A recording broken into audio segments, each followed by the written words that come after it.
Hello. Hello. Hello, Mr. Blacksmith. How you doing? That's one of the anvils we'll work off of. We had a fire in the old blacksmith shop. We hadn't got any stumps back in yet. We just built this one back last year. Got some of the stuff back in here. A lot of it's been added.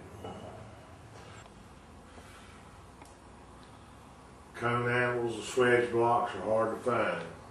You can find anvils, but it's hard to find anvils that are in good shape. This blower here is one that you don't have to turn by hand. Kind of explain that to us. Well, it's extremely rare. If you could see on this label here, it says Champion Blower and Forge Company. It's original equipment, same way with this switch.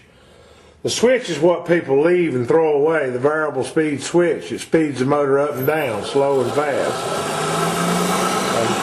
The switch is extremely rare. The label on it's Champion Forge too. Now, how old is that switch?